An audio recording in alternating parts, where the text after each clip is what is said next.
Hi there, I'm Christopher Dunn again. This is HandmadeInVermont.com, and today we're talking about the Hubbardton Forge Flora wall sconce. This is the interior one, the 23030. This is going to be the one, I have one here, with the glasses on top. There's also another version of this, another Flora, which is the 23035. That has got the glass on the bottom, so you should watch that too. Watch the video, check out the page. A lot of good things to see there. So I have the fixture here, so we have a lot of information to go over today because there's lots of options on this. So let's go over the height of the fixture to begin with. It's 18.5 from the bottom to the very top. So they talk about the width on this, and they talk about the width being 4.8. This is 3 inches, and a 3-inch width like this is going to go over what's called a gang box, and a gang box is smaller. It's a rectangular box that's smaller than a J box. So depending on what you guys have going on, you might be doing new construction and they put in a rectangular gang box, and then you would use it like this. But if you already have a J box, a 4-inch J box in place, or you plan on using one of these, this is going to come with an optional cover plate. It's going to cover that nicely. So that's where you get your 4.8 inches wide, because this basically sits behind here. So just kind of remember that. When you see pictures of this, you're going to see it most likely without the optional back plate. You'll see it like this. Little things to know. Projection is 5.8 from the wall coming out. Mounting height, distance from the bottom of the fixture to the middle of the box is, what is it? It's up here. So it's coming in at 13 inches. 17.8 by 3 is what we have here, like I said a second ago. You're going to notice that this is kind of open on the back. So, and there's a little wall all the way around it, and your wires are really coming in from the bottom. So you can kind of play around with how you have this mounted, just kind of remember that. But at some point you're going to have to figure out how you're going to get this onto your wall. And it generally goes onto a junction box like that. It has all the parts. Speaking of parts, we have a parts bag like this. That parts bag is going to have quite a few things in it. It's going to have the parts that keep it on the junction box. This is a bracket. It's going to have this. This is a retaining ring tool I'll talk about in a second. But it's also going to have a parts list, as well as installations, instructions are going to be in there. But you can see these now if you want to. So if you're on the page for this on Handmade in Vermont, look over that side of the screen. You're going to see a tab that's going to say click here for installations, instructions, PDF. Open that up for me. So it's going to have these same instructions. It's going to have a drawing of that, of the fixture. It's going to have a parts list, which is right here, full parts list. It's also going to have some good drawings, schematic drawings of the whole thing, as well as, let's keep going, and look at that. So we have more there and more there. So there's some good idea of what the back of this is going to look like before you ever pick it up. You can take this video, shoot it over to your installer so they get a chance to look at the whole thing. Okay, lots of things to go on beyond that. Let's talk about glass really quick. So there's a pull-down menu. It's going to say choose your glass. You're going to have 2 options. One is going to be opal glass. I'll talk more about this later in the video. It's an opaque white glass, so it's going to hide your socket setup. The other version is going to be seated clear, has little air bubbles in it, and opal diffuser. This sits inside of that. Again, the opal diffuser on this is going to hide your socket. So either way, you're not going to be able to see the bulb, but they definitely have a difference going on. I sell probably more of these than I do these, but either way you're good to go. Why don't we move on from there and talk about a couple other things. This is 2.5 pounds. I'm not sure many people care about that part of it. Let's talk about socket and bulb, because a lot of you guys are going to use these in situations where you want them to be really, really bright, like in a bathroom flanking a mirror in the middle. And you can get them really bright too. So it's going to be using a G9 socket, and G9 sockets use G9 bulbs. Sometimes they're little wires, sometimes they're little pads, all kinds of things going on. If you want to stick with a halogen, you can do that, 60 watt max. Okay, that's going to be for an incandescent halogen on this because of the heat generated by this, just so you know. I don't think you should do that. I think you should go for the LEDs because there's so many great LEDs that fit this socket, and I have a whole bunch of them to look at here. And they all have kind of the same setup. So here, the bottom setup is going to have wires or pads on them, and they just basically push right in to that. So they push right into that socket itself. So there are phosphorus LEDs out there that have an orange pad inside and they're clear, but I don't think you should go with that either. I think there's even better than that. So the ones that are called cob LEDs look like corn cobs. This one has a frosted diffuser. These are clear diffusers on them, so you don't have to worry about it. This is one of my favorite bulbs that I use in my showroom right now. This is a 100 watt equivalent G9 LED. This is probably a 60 or a 75 watt equivalent. I picked this up on Amazon and I use it all the time. It's great. So if you really want to get the most light out of this fixture, I would jump ahead and go for like a 60 to a 75 to a 100 watt equivalent cob LED, and you should be fine. You can find them on other websites like 1001 Bulbs or JustBulbs.com. You might be able to find these in Home Depot, Lowe's, or Ace Hardware, but online is easier.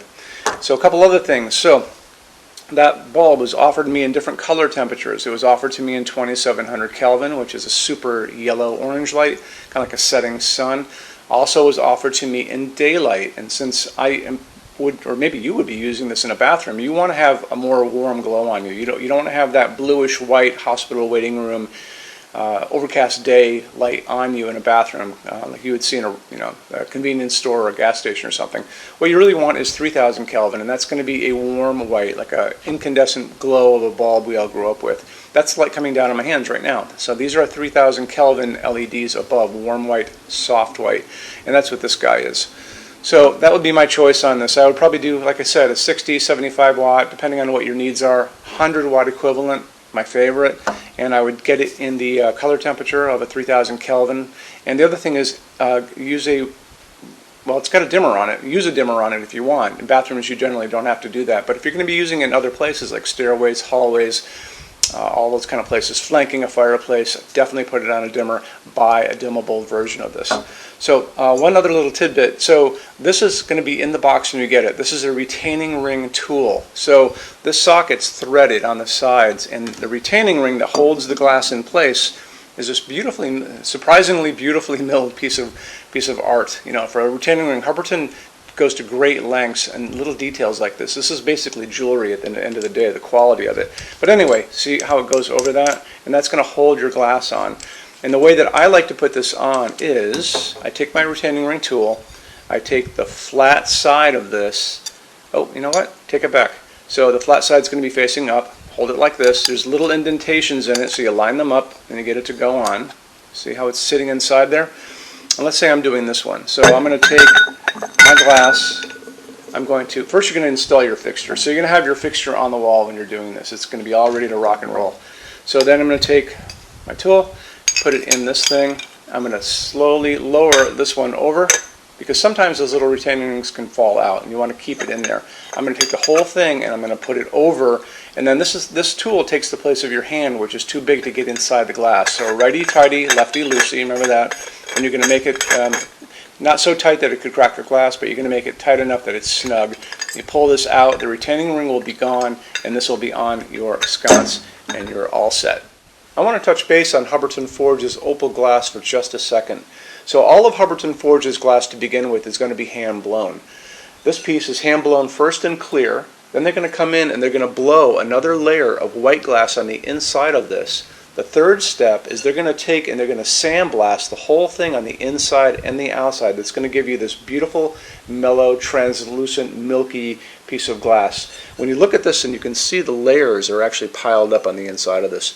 Hubbardton Forge is very obsessed about details on all of their pieces, including their glass, and that's why you're here, because you're probably just as obsessed about little details as well. Let's get into metal finishes now. If you are on the HandmadeInVermont.com website, look over in the red tabs with the pictures in them over there. You're going to see a Finishes Help Guide tab. Open that up for me. It's going to be a video there of me talking to you guys about the differences in Hubbardton Forge finishes, how they can look on different types of forging.